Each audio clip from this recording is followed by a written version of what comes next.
Hi, I just wanted to record a quick video because the one I want to do first about the Sapir-Whorf hypothesis is taking a lot longer to plan than I expected. So we're going to talk today a little about the word burn. Burn is in to set something on fire or for something to be on fire. These are of course going to be backwards for you guys, but burn from 12th, derived from the 12th century, brennen, to be on fire, which in turn was derived from Old Norse brenna, to burn, Old English bernan, to kindle, and also Old English bearnan, to be on fire. So these three words all merged to form the English word burn.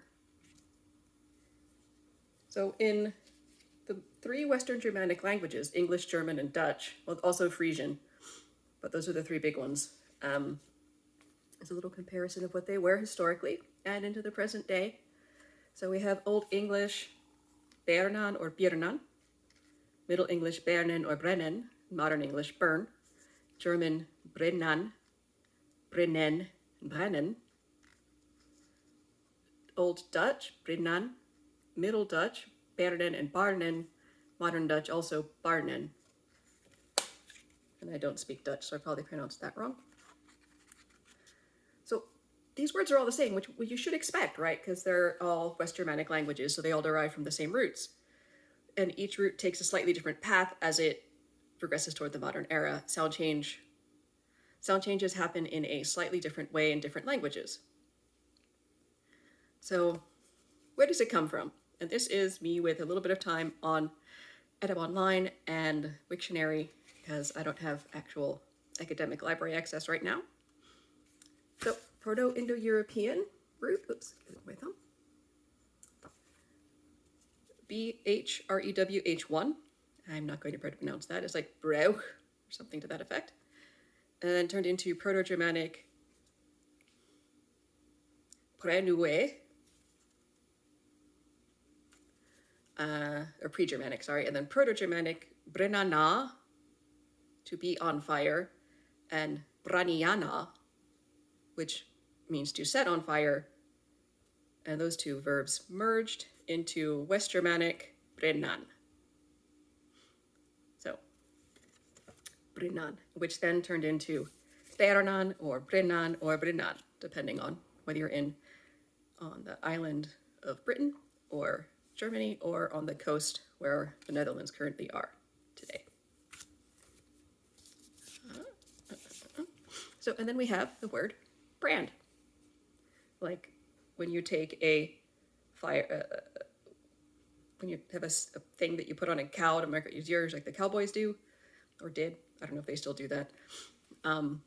It's related to that word, obviously, right? Because when you brand something, you burn it, right? So it is related. Little card. The word brand comes from Middle English and Old English brand, fire or flame, which came from the Proto-Germanic brandas as a noun, from the Proto-Indo-European root brennu, to bubble forth or burn. And of course, this root is also related to brennana and braniana, the two burn words. And I thought that was neat. These are the sorts of things I think are neat. And so maybe you're wondering why it's B-U-R-N in English, but it is historically B-R something, B-R-I, B-R-E, B-R, it was B-R-I. So there's a process of sound change called metathesis, in which the two letters are swapped in their order of pronunciation. So I drew the arrow the wrong direction.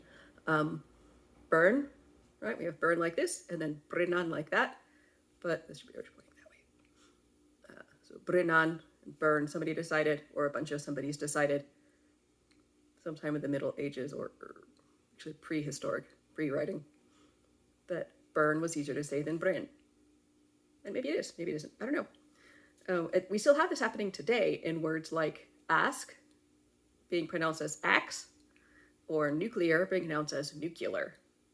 So this is a thing that happens today. We can witness sound change right now, which is pretty cool.